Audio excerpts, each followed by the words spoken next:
The next section, 2.2, is on mysticism. Now, in the modern period in Greece, we don't have very many specimens of actual Kabbalistic essays, let's say.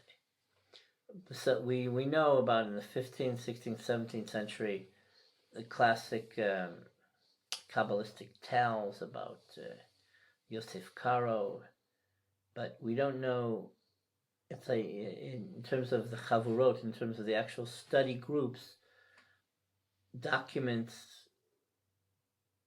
and excerpts of Kabbalistic practices that they actually practice. What I'm going to tell you here is how some Kabbalistic motifs are intertwined in amulets, charms. This may sound like it's superstition, but they're actually acceptable folk beliefs, and amongst some of the greatest minds that we have in Jerusalem in academia, magic and charms and writing amulets does have a legitimate religious Kabbalistic aspect. Okay, in the city of Yanina, amongst the Romanio Jews, they were goldsmiths, and they have many ornamentations with the name of God Shaddai written on silver pieces of ornaments, let's say maybe a Magen David or something round, and put on the parochet, put on the curtain of the Aron HaKodesh, of the Ark. So in the Israel Museum, there are many specimens. I made a film on the Jews of Yanina, and it was aired in 1989, which showed the Shaddai. In the museum of the Romanio Jewry in Broome Street in New York, you have examples of the Shaddai. One of the researchers of Yaniot Jewry, she passed away, her name was Rachel Dalvin. She wrote two excerpts about amulets, which I want to read to you. The Yanina Jews used a small number of amulets, charms, and remedies, some of which were uniquely their own, for prophylactic or curative power. Amulets worn on a ribbon around the neck, but outside the garment. The most widely used of these is known as the Shaddai, consisting of a piece of silver, gold, and other metal, shaped like a hand, a Star of David, or some other form of religious symbol, with the word Shaddai engraved in Hebrew letters on it. The kinds of amulets were worn around the neck but concealed beneath the garment. The duga, generally made of silver and attached to a string, contained the names of angels to protect the wearer from worry. The kamea, which was made from virtually any material, including parchment, was worn to protect the wearer from illness or accident. Inserted in the kamea was the name of God, a prayer, or the names of the angels. Shlomo Alkabetz was born in Salonika. He was famous because he composed the prayer Lecha Dodi. Him and his peer Yosef Karo were part of a whole wave of Salonican rabbinic and religious figures who made Aliyah to Safed, to Tzfat, and they instituted the whole Kabbalat Shabbat service, which is part of the whole prayer for the Jewish people, not just the Sephardic Jews. I want to read to you a few things about mystical elements of Shlomo Alkabetz. Shlomo Alkabetz wrote a letter to his friends in Salonika, urging them to follow him to Eretz Yisrael.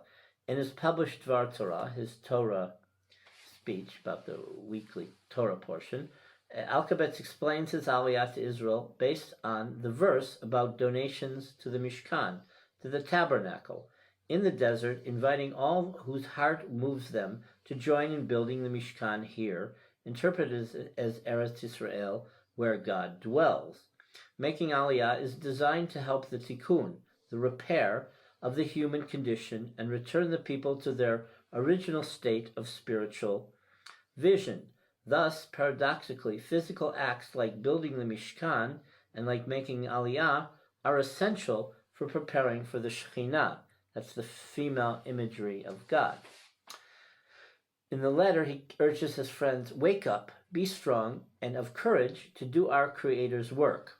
For as we understand from the Maggid, the spiritual messenger, who came to Rabbi Joseph Karo on the first night of Shavuot, you, some of you, or all of you, are destined to do God's work. Therefore, Yosef Karo and I are going to settle in Eretz Israel. But don't you worry about your financial interest here, for the time of the songbird has arrived. That's Shir Shirim, the Psalm of Psalms. So open your eyes, you have no time to delay. My heart is burning with me, for it is God's will to show me something great. So hurry. But may God allow me to be reunited with you on Holy Land to serve God shoulder to shoulder. Now, there were disciples of all these mystics from Yanina, and I actually knew one in Salonika. His name was Shmuel HaKohen. Well, he lived his life, he had a job, but he also was in a study group. It was very difficult to understand him talk, because everything was Zohar and concepts, and he might make a point, but you had to know a lot of Kabbalah to understand what his point was. So he just is like giving you the final conclusion, and you had no idea how he reached this, but it was a living culture. Most of it died in the Holocaust, but there were Mekubalim even from the Greek peninsula, from Salonika and other religious communities that made Aliyah and were part of, there was a yeshiva, a mystical yeshiva in Jerusalem called Beit El. Okay, now, there are remedies which are thought of as wives' tales, but this is part of Sephardic tradition, and it also has a mystical Kabbalistic element. So the Magen David, the Star of David, they drew the Jewish emblem of inverted triangles forming the six-pointed star on 2 sheets of paper, and wrote in the center in Hebrew 2 words, Magen David, shield of David, and on the 6 points of the star, the 6 letters making up the 2 words. Both papers prepared in this way, called in Judeo-Spanish papileras, were placed on both cheeks and held by a scarf or a handkerchief. These papileras were also used in cases of contagious illnesses of mumps, from whence the expressions of having mumps originated. Tiene papileras and se operó de papileras. He has papileras, and he had surgery, an operation of papileras. That was quoted from Michael Molcho, who was a historian and a rabbi of Salonican Jewry, and actually miraculously survived the Holocaust. So, for the Kabbalists, the 6 points of the double triangle signified the heavens, the earth, and the 4 cardinal points. In their writings, some rabbis of the early 18th century spoke of the papileras and its miraculous virtues. Kabbalah in preventing miscarriages. When a woman suffered frequent miscarriages, they would hang on the 4 corners of the bed amulets containing parchments on which Kabbalistic and magical words were written. In addition, they tied other amulets around their lower body. On occasions, they would adopt another practice.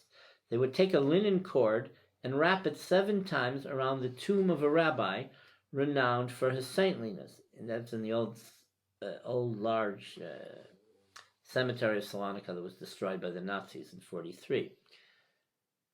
They would then wrap the cord around the lower part of the pregnant woman's body and keep it there until the moment of birth. This cord, impregnated with saintliness, would protect the fetus until this normal delivery. The type of cord, which was called the defenedor, could then be used by other women who were suffering from miscarriages. Okay, this is also taken from Michael Molcho.